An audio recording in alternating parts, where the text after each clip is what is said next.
Meghan Markle is considering running for Senator of California. Do you believe it's true or do you believe it's false? I believe it's probably true. I don't really follow Meghan Markle very much because so there's so many serious and important things. I think the media spends so much time bullying her and Harry, I don't bother with it. So it sounds like you might be a bit of a fan of hers. Not really, I don't care. I just don't care. I'm a royalist, by the way. Yes. I believe in the royal family, and I feel sorry for Harry. And I think we ought to have a step back and think about everything he's been through. Mum being killed in a serious accident, walking behind the coffin. It's going to affect everybody. And I think the way some people, not you, obviously, get involved in this is a bit unfair. Indeed. Lizzie, now, look, you were a friend of Meghan Markle's. I mean, you're a friend of every celebrity. No, she wasn't. Meghan Markle had no idea who she was. Yes, she did. No, not an idea. Now, James, we've said this before on the show. The only celebrity that Lizzie claims she wasn't friends with is Hitler. Every other celebrity. Really? Well, it's true. But look, Meghan She's older. Now, you're supposed to be nice. I am being nice. Meghan was an ex-friend. She ghosted me, as we all know.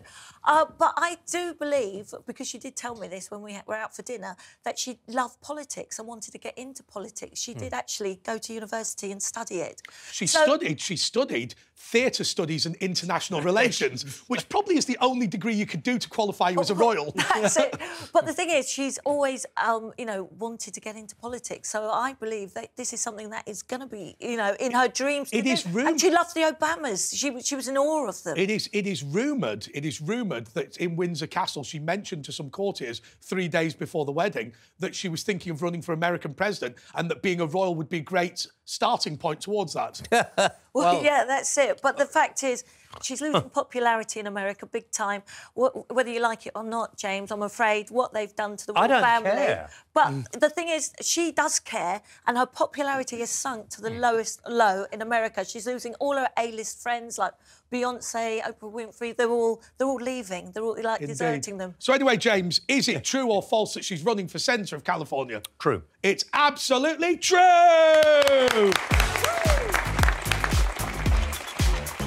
Easy, isn't it? Yeah. This is the easiest thing I've done for 8 years. OK, to Lizzie. The NHS is giving male staff 12 months paid leave if they're suffering from menopausal-like symptoms. I don't know why I chose you for this question. I'm not there yet, excuse me. You're only 25. I have to say, I think the NHS, this is probably true, because they're just... all their woke nonsense is going crazy at the minute. I mean, they're spending so much money on diversity and all these other things when they're really struggling. And to me, I think the NHS... I know everyone thinks of it as this sacred shrine, but I think it's a shambolic mess at the minute, and they need to do a massive rehaul of it. Is the NHS as popular as it used to be? Because I'm not sure that people would bang pans and clap for the NHS now in the way they did during COVID. No, I think not. I really do. And I think with them going on strike as well, I think a lot of people have lost sympathy. James, you were trending this week on Twitter talking about the NHS, and obviously you've had well-documented medical problems. What do you think? Do you think it's living up to standard? No. And I think the BMA and the NHS have a lot of questions to answer. Doctors and nurses who are looking after me are brilliant and great. Yes. And most of the doctors and nurses within the NHS are doing a great job. The strikers are making it even more difficult for them. But I think it's probably true, this story, because if they can fund, 240 diversity people, then that is a ridiculous way. And I don't think we should actually give any more money to the NHS until we've sorted the management out. So Yeah, I absolutely. think it's true. Yeah. I think it's a bit depressing, James, because you meet somebody like you, and my mother suffered from cancer as well, and you meet the doctors and nurses, you think these people are brilliant. But then there's a great tendency to think of the NHS as great as an institution because the individuals in there are very good, and I don't think the two are the same. It needs to be reorganised. Look at the healthcare system in France, not far from us. It's a very good way. Everybody, there's some national money in it, there's local insurance, and as soon as you talk about insurance, people, oh, no, you can't. but there has to be something different done to the way we have it now. It's falling apart. Pete, will your company give you 12 months off when you get menopause? I don't know. I think they'd quite happily see the back of me sometimes. But no, I think we're right here. If we've got that much money to fund these diversity and inclusion officers and all the rest of it, we have to start asking that are the people in charge making the right decisions with the money they've got before we just keep throwing more money at them. And this seems to be just this chronic idea that the NHS has not got enough money. It's just fundamentally untrue. It's just spending it catastrophically badly, and it's crazy. I've got to say to you, Nick, something that really upset me during COVID was when the healthcare in Manchester just basically collapsed, didn't it? A lot of operations didn't take place, but a lot of it's robotics, and it could have been done from London, but trade union agreements meant it wasn't. I mean, the NHS in Manchester has really suffered, hasn't it? Has all over the country. I mean, half my family work in the NHS. Right. The NHS, I think, is the second biggest employer in the world. Yeah, after the Chinese Red Army. Yeah, exactly.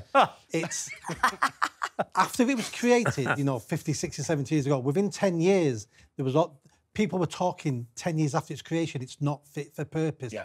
Because the way it was set up and the expansion of the problem is what we expect the NHS to do. We expect it to do everything. Yeah. It's not possible. And there's no politician around ever to have that saved discussion. Well, the big problem, Nick, is this. When Bevan created the NHS, first of all, the BMA opposed its creation, and what he did was he allowed all GPs to remain as private sector healthcare providers. They don't tell you that, the BMA, by the way, but they are all private sector, and he overpaid them. What he thought would happen was, as public health became universal, the level of illness would decline and the need for the NHS would go down. Well, of course, what's actually happened is technologies increased the cost. So it's gone up and up and up. You always have to go back to the old quote from Milton Friedman, the American economist. No, there's nothing more permanent than a temporary government programme. And I think the NHS is a prime example of that. At some point, we're going to have to... I've often argued the NHS needs to be saved from its friends before it's saved from its enemies. The number of people that keep going around, save our NHS. Well, like we said, the minute you mention reform or insurance or anything like that, they go, you just want to destroy it. You're like, no, we're trying to save it. Pete, you're the ones killing it. Pete, when I was 8 years old, my dad took me leafleting for the Labour Party. I remember the 1860s. No, but when I was 8 years old, my dad took me out leafleting for the Labour Party in the 1987 general election. And the leaflet said, if you re-elect Margaret Thatcher, she will privatise the NHS. They've been saying it every election for decades. It just staggers me that people still fall for this line. I mean, my favourite one was they want to sell it off to an American billionaires. And there's like, I'm not being funny, no billionaire is buying that money back. My favourite was when Donald Trump didn't get the memo and somebody said to him at Chequers, will the Americans be taking over the NHS? And he's going, well, I believe we could help. No, you've got talking. On a serious point, but people will say, oh, that's very racist. But I got a letter about my next appointment the other day. On the back, there are 10 different languages. Yes. I could have had the letter in. Well, if you're in this country and you find someone to do it for you. Yeah. You couldn't get that in France or Germany or Italy. Yeah. How expensive is that? Do you know what the London Borough of Hammersmith and Fulham did under Lord Greenhalgh, as he is now? They turned around and they said, no, we're not giving Urdu and all this sort of thing. What we're going to do is offer you English language lessons. And basically nobody applied, right? It was just, it's extraordinary. But I had a bloke when I worked at in Parliament who used to insist that an interpreter dealt with him. And the interpreter said, look, he can speak perfect English. He's just trying to annoy you. So we told him to sling his hook in English, and he did understand it. Anyway, so has the NHS offered 12 months to men who are suffering from the menopause? True. It's absolutely true! We're doing so well.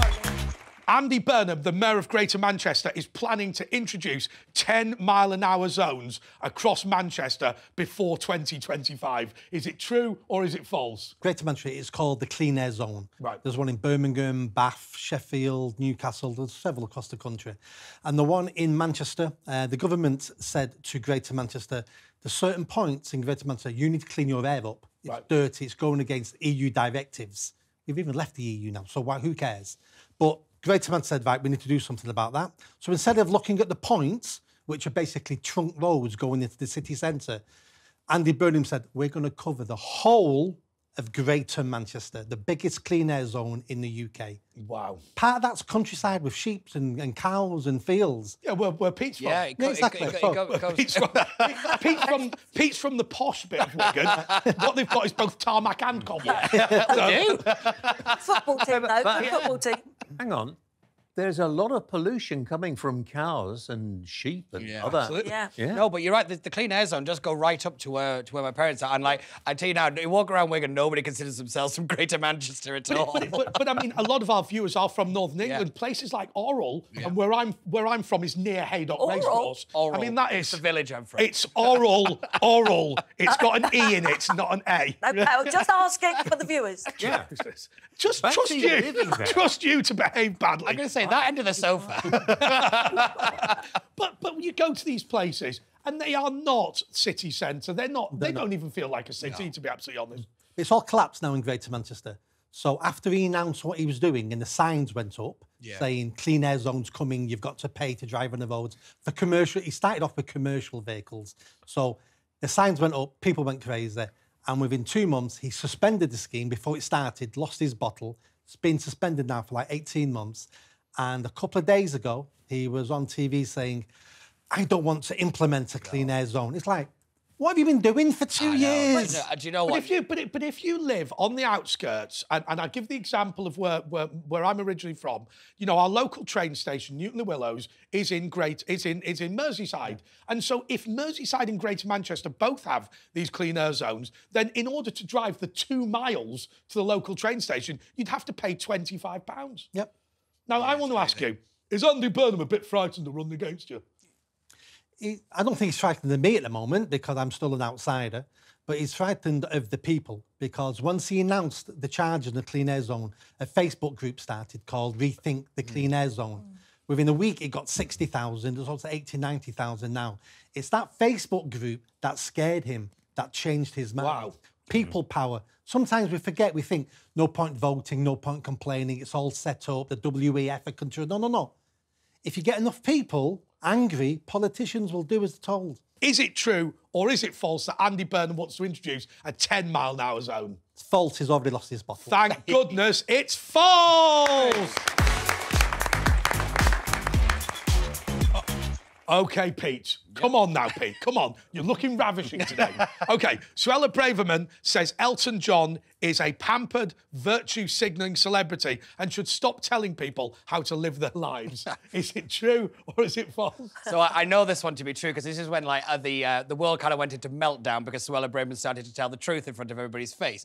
She went to the American Enterprise Institute in America and started talking about reform to the these kind of the refugee declarations and what it means when you can and can't claim asylum and everything. And she did this very famous thing where she said that multiculturalism has failed. Now, what I found staggering was a number of people that suddenly forgot what multiculturalism actually means because they just wanted to claim that she's racist. And you know, and I thought some of the backlash that she got over the fact that her parents are from Kenya and all the rest of it, I thought, no, I thought that was terribly disgusting. But I'll be honest with you, Pete, and I make this as a serious comment. The number of people who get a problem with being the wrong sort of black, where it's like, no, you don't count, you can't do this, you can't say that. And you know, I've seen black celebrities who are on the right, you know, get called all sorts of things on Twitter by the anti-racist brigade. Oh, all the time. I mean, let's not forget Rupert Hook, the Labour MP, was suspended from the party for having a go at Kwasi Kwarteng for having the wrong politics. I'm the wrong sort of white. What's the right sort these days? I don't know, but somebody said to me I was the wrong kind. I'm more of a gammon, aren't I? Yeah. You are a gammon, actually. Yeah. You are a gammon. A little bit of parsley sauce over my Can I just say that?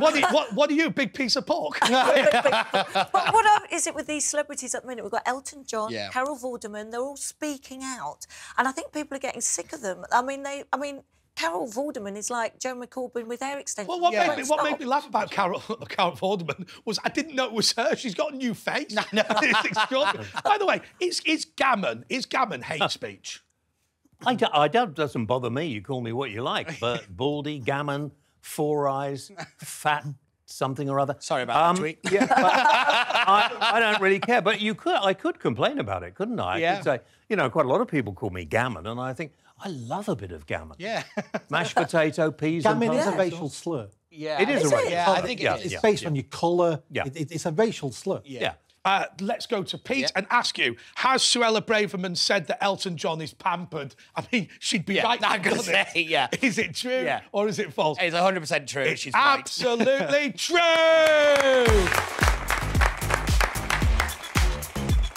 I've been dreading this all day. What are the scores, Woke Wabbit? OK, so Woke Wabbit, before you give us the scores, I just want to ask you, is gammon hate speech? No, I don't think so. I think it's OK to insult people. Should James Whale be cancelled in order to protect diversity in Britain? I think James... No, I don't want to cancel him. I'm done with cancelling people. You need to be re-educated. That's what it should be. In a Labour camp of some description? Yeah. OK. In a Labour camp? Yeah. In a Labour camp? I think I can see it already. Can you? You want to bring back the Gulag? So when we finish this programme, I'll meet you outside. Deal. I've got out, Woke Rabbit. They'll be at it like rabbits. OK, what are the scores? A million points each. A million points each. Thank you very much. Woke Rabbit. OK, to James Whale. A council in Merseyside has banned leather footballs from schools. For God's sake, ridiculous. I actually think this is true. I think I remember a story about this being true. And does the rabbit have to strip off in front of me? Put him in. Anyway, Stop it! Stop it! Oh my God, James! Avert your eyes! Avert your eyes! Oh my golly! It's got a very big furry tail. Yeah, that's not the tail. Okay. Yeah, I remember at school. I'm old enough to have played football at school with a heavy old leather ball, and I tell you, you could get nasty injuries if you headed it. Did you get the big stitched together one? Yeah. And I used to proudly walk to school with my football boots tied together on laces around my neck. Oh, the 1850s were a happy time, though, weren't they? They were a lovely time. Did you get for Christmas? Did you get a tangerine that slapped behind the ear? In a sock. Yeah, absolutely. Yes. I mean, that was great. Get your socks downed and then stick a tangerine in. Those big, heavy footballs were so dangerous, and a lot of the footballers now that used to play with those are getting like dementia. Well, fun enough, you've been married to a footballer. What do you think about this whole idea of banning heading the ball? Well, I have to say that I've seen a lot of bad injuries from it. But it does change the game, though, doesn't it? That will change the game, obviously, and you know it's. People say footballers are like fairies compared to rugby players that go in and do the hard tackles. I have actually read this story because I was on something else talking about it, and it was it's to do with these community protection orders, and it's about how the council have kind of come in and just kind of by diktat said you can't play with these footballs here, and there's 48,000 of these up and down the country, and there's like a woman who was told that she couldn't wear a bikini in her garden anymore. And what? Yeah, it's all that because it's to do with that recently. No, you did not. I'm not joking. You wear your bikini everywhere. I'm not joking. There was a debate about Leilandi. You'll remember this in the House of Commons when a Labour MP got up and she was explaining how nudists in her constituency would have problems if they had to cut down their bush, right? And literally she was talking about the trees and she was going, but constituents of mine who've been told to trim their bushes have had real problems if they're nudists. But these orders were brought in about 2014, 2015 to replace the old ASBO. And, you know, because that kind of became a bit of a joke and nobody really took them seriously. And they're like, this organisation that's really done this all through freedom of information requests and stuff. And it's basically how the council could just, demand certain behavioural changes. Like, you have no right of recourse. They can last as long as the council want them to last. You've no right of repeal. They don't even have to ask your say in any of the situations about them. They're actually quite a kind of terrifying little bit of authority that the council have that people don't really realise. I've got to tell you something. There is a very famous journalist, I'll tell you who it is during the break, who has an ASBO against him, prohibiting him from playing trance music or smoking cannabis in the city of Edinburgh late at night. It is not. He's on the phone. No, it's not Whale, don't worry. No, not at the moment, anyway. Yeah, he says he's up for getting an ASBO, but they've got rid of him. OK, goodbye. That was the Mayor of Edinburgh. So, OK, has Merseyside banned leather footballs? Is it true or is it false? True. It's absolutely true!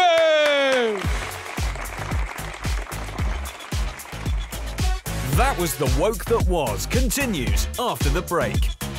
Welcome back to That Was The Woke That Was.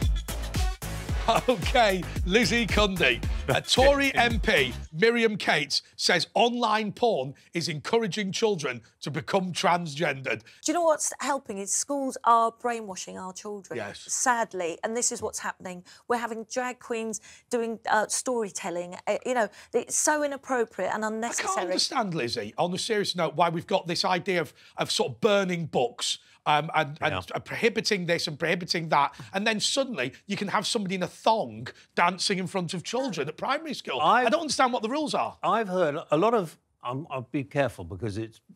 But a lot of friends of mine who are gay are quite against drag queens and drag. They say it is actually belittling to being homosexual. The trans community need to be treated with care, kindness and understanding, but not be used. And this image of them is also wrong as well. And I just think it's all getting out of hand. I mean, and the schools have got to take a look at themselves, what they're doing. And, you know, children identifying as a cat. I mean, what is going on? Meow. I mean, look, in Manchester, there's a vibrant gay community. There's a lot of drag acts that are on. But, you know, I think there's a big difference between something that's entertainment for adults and turning into and encouraging children to have this operation. It's called being age appropriate, isn't it? Yeah. You don't let 4-year-olds watch an 18-rated film. And that's what a drag show is. It's an 18-rated performance, which if people like it, go see it. Absolutely not got a problem. Pete. Yeah, so the thing about with Marion Cates, I think she's a rising star in the Conservative Party. Like, she's everywhere now. I think she was like the darling of the Conservative Party just gone, but the Conservative Conference, sorry. But the speech she was giving was actually to do with the guidance about schools, about trans and what to do. And the problem is the government's yet to release it. And what she was actually asking for is it to be statutory, not just guidance. And I spoke to a few teachers about this, saying the minute you say guidance, it doesn't mean anything. No. There's no kind of a real reason for a school to actually follow the actual government's guidelines on anything unless there's a consequence to it. And then you'll just get schools doing whatever they want. And this is kind of the point that she was raising. She did it. I have to admit, this was a bit of a clumsy speech when she brought up the porn thing. But yeah. Pete, on a serious note, and I don't make this a joke, I'm deadly serious. You know, when I went to school, there was sort of the 1970s porn mag passed down from generation to generation for 50p or a pound. And okay, you know... Health and efficiency. Efficiency. But nowadays, but what was in that was very, very tame. What young people now can get access to can be very damaging. Yeah, definitely. And I think there was all these reports kind of show that, you know, the availability of online porn and all the rest of it is incredibly dangerous. And I think we get to see the impacts of that on society. And I think even like this more extreme porn and stuff, which I think Marion was really talking about, I am quite concerned about it, but I don't really like this idea that the government has about getting, like, you know, age verification checks on Pornhub sites, and I'm just like, that's just a disaster waiting to happen. The problem is with that, Nick. But you know, the kids are more tech savvy than the parents. Yeah. Yeah, I mean, from the things I've read, the reports I've read, the average age of a boy now accessing hardcore porn is 11 years old. Oh. If you're looking at that thinking that's normal and you're 13, that's not creating the men of the future. But how do you control? Yeah. I don't know if you can. It's got to be down to the parents. I think we do have to start demanding more from parents on this one. I think Google have launched a new product where you can spy on your children if they've got a Google account. Yeah. But anyway, it's for them to solve, not for me. But let me ask you, do you think that a Tory MP, Miriam Cates, has said that porn is inspiring young people to be trans? Sally, I think it's true. It's absolutely true! Right, to Nick. Oh, please. The NHS has called for schools to ban Halloween, claiming it's giving children diabetes. What? Don't trick or treat. Is it that true? took me a minute to and then I got it. Yeah. The sugar. It wouldn't surprise me, but I'm going to go for no again because it's something they would do. But I don't think they've done it yet. But we've seen Conservative Party conference this week, and one of the biggest moments was Liz Truss, and she said we need to stop banning things and we need to stop fining people. Whatever happened to the idea of individual responsibility and building up your own community? Now it's can't do this, can't do that, ban this, fine that. I just find it very frustrating. It's okay for a government to give advice, because sometimes they know more than most people because of... I mean, that's rare. Yeah. Well, sometimes do. So here's some advice off the government. I agree with that. But once they've given you advice, as a free people in a free country, The rest should be up to you. Absolutely. Absolutely I can't bear agree. all the calorie counting, or even on Yeah. a bottle of wine, saying what you eat now. There's a Well, how do calorie you count. stay like that then? Yeah, with the amount of wine. She gets a lot of exercise. Let's expand. Appalling. Give me a minute. Oh, saved by the phone. I meant at the gym. Stop giving me hassle. Sorry, that was HR. Yeah, OK. What I'll do is I'll get her to sign a disclaimer later. No problem. Done it before. Yeah, OK. Do you know what HR stands for? Human remains. Hilariously ridiculous. It's HR again. He doesn't give a toss, though, does he? Let's be honest. Yeah, I don't think he ever did. No. But OK, thank you. That was HR saying, saying that they want to see you next week. No, but the reason that we have all this kind of banning and all the rest of it is because the nanny state stuff is because we have institutions like the NHS and the amount that it costs. So realistically, the government kind of has to bring this stuff in to bring down the cost of the You're NHS. responsible for yourself. What you put. Don't get me wrong. I completely agree with you on that. You But can't be But told. what annoys me about it, and like it or not, whatever you think about our healthcare system in this country, we have a system whereby you are dragooned into paying for the National Health Service, right? It's very difficult to find any alternatives. And then they turn around and go, if you're unhealthy, you're costing the NHS money. And you think, well, hang on a second. So now what you've done, you've created a duty to be healthy. So if I go for a beer on a Saturday night, then I'm then doing something evil to society. Oh yeah, but that's why I think we should have a part private, part public kind of healthcare system, and that's why we need to change. By the way, I'll tell you what got me banned from the BBC. Right, these are absolutely brilliant. They invited me on to talk about the NHS saying that fat people shouldn't be treated on the NHS, and I said, as a fat person, I completely agree with this, which shocked them. And I said, but I should also be excused from paying the tax for the NHS, and I'll make private provision. In fact, everyone should be excused if they choose to opt out. Yeah. They just cut the feed. And last time I've ever been invited on. Yeah. But that's such a true thing to say, isn't it? But that's being honest. And, you know, I don't understand that there are a lot of people, obviously we see what's going on at the moment, lots of bad parenting. Absolutely. Yeah. James, I'm going to ask you this because we got you here and it's a huge honour. Under false pretenses. I used to watch your television show when I was a kid. But look, 50 years in broadcasting, you've always been a provocateur. Do you think that now free speech is on the decline? Well, while I'm around for however long, I'm not going to allow it to be. And I don't think it is on the decline because we have social media. And I am concerned that politicians might actually want to control social media for the wrong reasons. But whilst we have TV and radio stations like this, I don't think we're in danger of losing free speech. But if you allow the politicians, I think we have the worst in 50 years, the worst politicians in Parliament. Without doubt. Well, I've got to say to you, as somebody who's just arrived in TV, I'm not so sure that a James Whale could come through the ranks today. I've done this, and sometimes I'm a bit tongue-in-cheek. Those are the times I get into most trouble, by the way, and sometimes quite serious. But this whole problem that we have in the media now of being balanced is ridiculous because, in a way, you can't do interesting debating shows unless you have a point of view. But I've always thought that. I've always thought that. I personally get the joke of James Whale, which is, That's look, not nice. this is about being provocative in order to illustrate political points. And You need to know where the line is. Yes. Sometimes you might, cross it, Cross but it. most of the times, hopefully, you don't.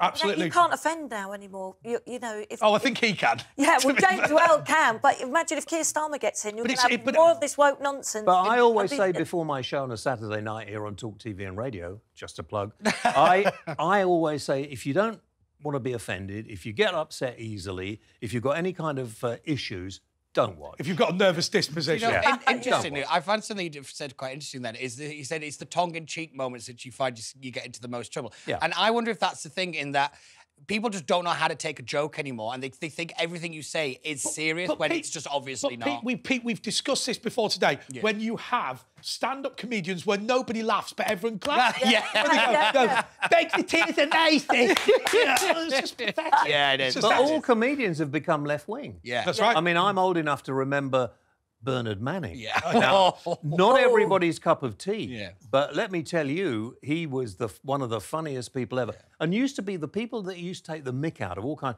would flock to his club in Manchester. Yeah, I've been. I mean, I think it's also worth pointing out about Bernard Manning, and people, I think, rewrite history. This is a Jewish guy who fought the Nazis. Yeah. Right? Yeah. So not the biggest racist in the world. But anyway, have the NHS attempted to ban Halloween in order to protect children from diabetes? Is it true or is it false? It's false today. It'll be true next year. Yeah. It's absolutely false. Hey. Whoa!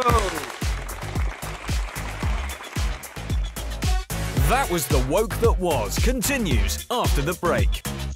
Tangerine, the clip round the ear for Christmas, but we're happy kids. Oh, hello, and welcome back. I'm here with Kerry Ann from KB Her Extensions. She's had 12 million views on TikTok. What can I do to improve my TikTok profile? You need to do something super shocking. Keep me out of this. No, Was that good no, enough? no. Was that good enough? No. Welcome back to That Was The Woke That Was. So, Pete, a leading supermarket has banned spaghetti bolognese on the grounds of cultural appropriation. Oh, is it true or is it false? I swear you pick these just to annoy me. I come into this building, I'm in such a good mood, and then I leave just miserable. Do you think no. spag bol is from Bologna? No, but do you know what? I always think cultural appropriation is one of the dumbest bits of the woke agenda. I genuinely do. No one, like... Pete, just to interrupt you, Yeah. I'm yet to get the answer to the following question. How can you be in favour of cultural enrichment, multiculturalism, and be against cultural appropriation? Yeah. Because presumably they're opposites. You either integrate foreign cultures into Britain or you don't. You can't do both. Well, so going back to what we said about Suella Braverman, this is one thing that people get wrong about multiculturalism quite a lot, is one of the main aspects of it is to do with integration, and it's actually the deliberate withholding of integration into the dominant culture. That's the main bit of multicultural. That's why Suella Braverman says it's failed, and I think she's right. Yes. When it comes to kind of cultural appropriation, I kind of get the argument that if you're doing it to mock, I don't think that's right. But this idea that other cultures can't lend it, or you can't borrow it, or you can't wear it to appreciate it, I actually think is quite derogatory, and also it doesn't do well for society because it just ghettoises us.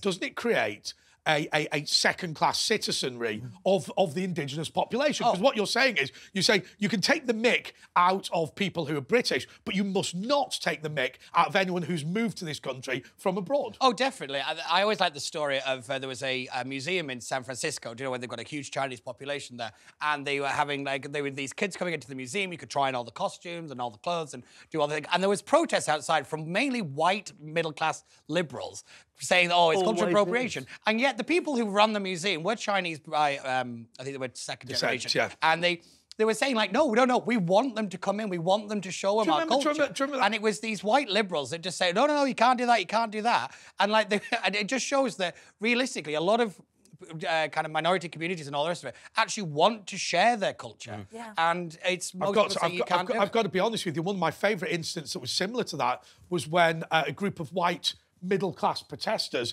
attempted to stop the traffic in Stratford, and it was going to stop a group of working-class, predominantly black kids from getting to school, and they came out and they came off the bus, and that protest moved pretty sharply. I bet. And they said it's easy for you if you've got a trust fund to Yeah. not go to school. It's a bit harder if your mum and dad are working class. Oh, definitely. And like I say, I think cultural appropriation of everything we're hearing woke, I think is the most disturbing one, if I'm being brutally honest, because it is about deliberately keeping people apart. It is to keep that kind of oppressed-oppressor kind of relationship that woke works on.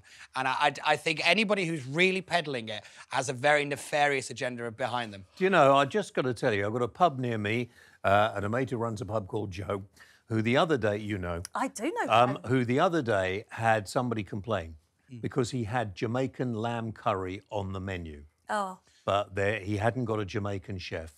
And the people complained that was cultural There was that. appropriation. And then we had that in our local pub with Jamaican jerk chicken, and they said it was offensive. There was one not so long ago about a restaurant that had all the chefs at the photograph on the website, and they were all happened to be white chefs, and they had like a kind of around the world kind of menu, and Twitter went wild over it, and so many people kept posting like nasty Yelp reviews and everything all over. I thought it was terrible. OK, so Pete, I'm just going to repeat the question, but in a different way. Is spaghetti bolognese racist? Is it true or is it false? Hopefully it's false. Thank God it's absolutely false! So what are the scores, woke wabbits? Hey. So first of all, I want to ask you, do you think spaghetti bolognese is racist? Of course it is. Why? It's cultural appropriation, obviously. It promotes animal cruelty because it's got meat in it. I only eat woke food. What's your favourite food? Avocados, oat milk, love. Oat milk? Yeah, oat milk, coconut milk. How would Just Stop Oil getting on? I don't think we've really been doing much lately, just plotting our next, big protest. Well, I saw one of your number on a plane flying on holiday recently. That was on the internet. I'm not sure that they're associated with us because they were flying a plane, which is inherently anti-climate, isn't it? So Yeah. You're a hypocrite, though, aren't you? Why am I a hypocrite? Because you don't. You'll probably go on a private jet if I said, come on one. I don't have a jet, but my parents do. Oh, OK. OK, so and the other thing is, of course, about the woke rabbit's parents. He believes in the abolition of the House of Lords before you get the peerage yourself. OK, let's ask, what are the scores, woke rabbit? 0 points for everyone, apart from James, who is on 1 bonus woke point. Thank you. OK, thank you very much. So James is in the lead. That was The Woke That Was continues after the break. Welcome back to That Was The Woke That Was. Would you be willing to go vegan to save the planet? Not at all. Why not? 'Cause I love my steak, I love my burgers, my chicken, my sausages, my pork chops, my bacon. Do you not find that vegan food's a bit rubbish? No. Yeah. Depends on what. Vegan food's rubbish? Yeah. Does it also cause a problem with flatulence? Oh God, yeah, ask him. He stinks. Sorry. I quite like Linda McCartney sausages if you wrap them in bacon. I'm sure. I've never tried them myself. I'll take your word for it. Would you go vegan to save the planet? No. Is it because vegan food's crap? Not necessarily, but I'm allergic to mushrooms. You're looking good for 64. Thank you. Do you think that's all the meat eating? It's kept you healthy? No, probably not. Because I've had a heart bypass and I've got diabetes, so probably not, no. Isn't there an argument, though, for continuing to eat meat just to offend Greta Thunberg? How dare you! I always like whitebait because it's the maximum number of kills per plate. No, whitebait. You can't eat heads. All this talk of veganism has made me hungry. There's a lot of people now talking about eating bugs as your source of protein. It's not something I'd do. Is it something you'd do? Not unless I was on a plane crash out in the wilderness somewhere, maybe. I want to interview you now. Go for it. What do you think of global warming? I think that the Earth warms and cools itself in a natural rate. We should be anti-pollution, but we shouldn't get too over the top. And I think there is a degree of hysteria, which is similar to the Luddites in the Victorian period. So, Now, in the halls of residence, is vegan flatulence a problem? In my day, they used to burn joss sticks to get rid of the smell of cannabis. Nowadays, I'm convinced it's the personal hygiene of Extinction Rebellion. Yeah, probably is that, to be honest. Sorry, I know I speak English. We come from Germany. Oh, we love Deutschland. Viva la Deutschland. That's not German, is it? Ich bin ein Television. Yes. Veganism. I see it, yes. Helmut Kohl. What? Helmut Kohl. I know understand. Angela Merkel. This is my only German. Go on, have a chip. Have a chip. This is the taste of freedom. Here we go. Well done. I'll have a chip as well. Oh, nice.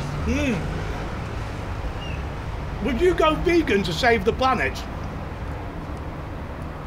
Yeah. And this is the final question.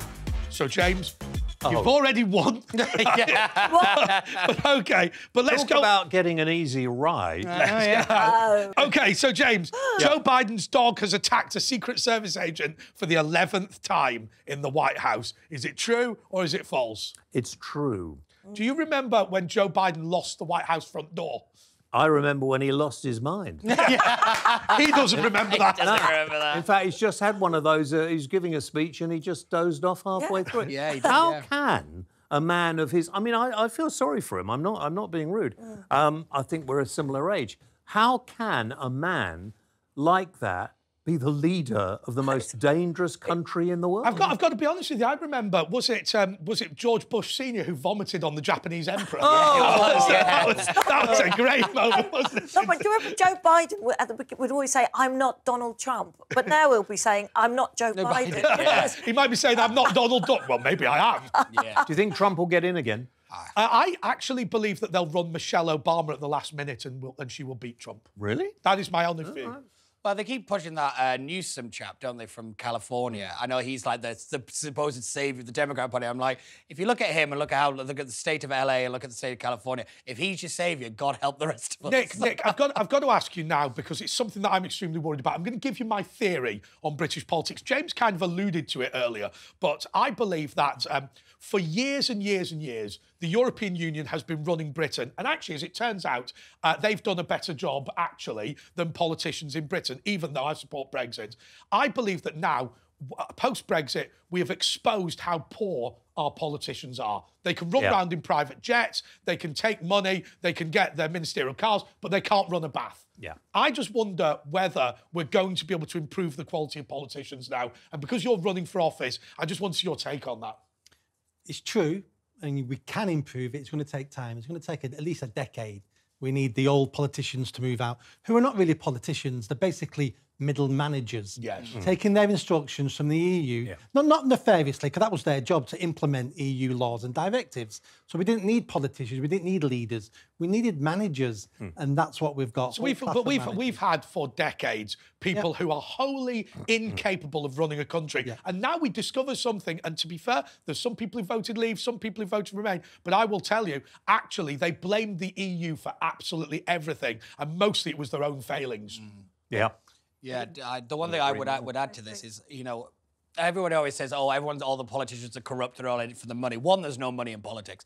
You know, they're already rich before they go in. But I always think the reality is they're not bad actors, they're just incompetent. Yeah. And it's coming across like they're trying to deliberately ruin things. It's just they don't know how to do it. You know what I would do with politicians for a start? Just as a start, I would force you to accept as your salary the average pay in your constituency. Yeah. Right. So if you do well for the constituency and the salary goes up, you get a sniff as well. But if it goes down, I'll tell you what I also would have done during the COVID restrictions, I'd have linked public sector pay and pensions to GDP. Yeah. So I've said to Valence and Whitty, that's no problem. You've shut down the economy. You can take a 50% pay cut. Yeah. Do you know what I would do? I would actually only allow you to stay for maybe 2 terms, so that it couldn't become. This is what I do, and I'm always going to be a politician. That's right. It's my career. The one thing I've given an example. I'm sorry to single one person out, but there was a campaign manager at Conservative campaign headquarters called Darren Mott who got a peerage, right? And you know, at the end of the day, you look at these people in the House of Lords. Darren Mott, right? I mean, you know, a lot of these people are just complete non-entities. Job for life. And when people sit round and go, oh, that's Darren. Not again. Sorry, Darren. Yeah. Oh, yes. Sorry. Sorry. I will now point out that Lord Mott is a towering figure of British politics and Conservative politics. A man who would stop the traffic in Beijing because he's good enough to be a traffic warden. Can I ask one quick question? You can. Because you were a political advisor in your time. So were you. I was. Why are so many political advisors now so young, not you two, obviously, so young and so uninformed, and just how can they inform? I have an honest answer to that, which you and the viewers are going to absolutely hate. I believe that the House of Commons is dominated by young staffers who have parents who are rich enough to pay for them to do unpaid internships. I think that's definitely a big factor. Yes, and so what you will find is, I mean, you see it at the House of Commons all the time, where people go, "Oh, he went to state school," like it's a shock. Right? 93% of the population went to state school, but when I went, and you know, I'm not decrying my parents, I'm not decrying my background, but for me to get a job in the House of Commons, I spent 6 months as an unpaid intern, and that involved renting a house and all of my spending money. You've got to be at a certain level of wealth to do it, you do. Which is a disgrace. But that's so sad. No wonder we're not getting the quality. Yeah. Well, I'll tell you what I'd like to do, have a means-tested intern payment scheme that the interns don't know about. You apply individually to the Speaker, the MPs that employ them don't know anything about it, but it's discreetly paid to you if you can't afford to pay for it yourself. Yeah, that's the solution. I think you're right there. But to talk about when it comes to special advisors, and I will admit most of them are my friends and things. There is a significant lack. They're not really. I mean, they just say that. They pretend. A lot of them have a very significant lack of like real world experience. Most of them only have ever worked in politics, and I think this is a problem right across the political spectrum. And like whether you're an MP or whatever, there is a lack of like having what I would call a real job. You know, like having to like work hard and stuff like that. I don't think. Well, I'm aware. I'm aware. He yes. Sorry. Yes. For me? It's Pete's dad. He says, "I think that you think my son is older than he is." Look, I'm sorry. I've never met him before, but it's been a very. No, don't talk to me like that. That's definitely my dad. No, quite frankly, he does look about 55. Yes. Oh, right, everyone. I'm sorry to say this, but Pete Barnes is 32. Oh, darling. Did you That was. Wow. I'll tell you something. I'll tell you something. You must have been brought up in a radioactive dump where they smeared plutonium on your face. Oh wow. Oh, even I wouldn't go that far. Stop. Okay. Wow. That's really bad. Enough merriment. He was brought up in the Sizewell B nuclear reprocessing plant. Anyway, has Biden's dog bitten another Secret Service agent? For the winning point, is it true or is it false? True. It's absolutely true! And for the final scores, it's the Woke Webby! Hey! Come on.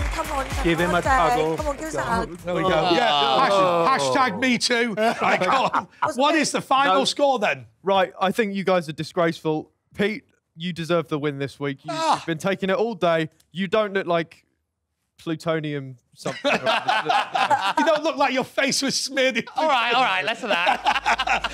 OK, look, I just want to say thank you so much to broadcasting legend James Whale. Of course, thank you to big fan and supporter of the show, Lizzie Cundy. Nick, good luck with your election. And Pete, I'm sorry I insulted you, but I'm off now to the Sizewell B nuclear reprocessing site to apologise. Until next week, au revoir.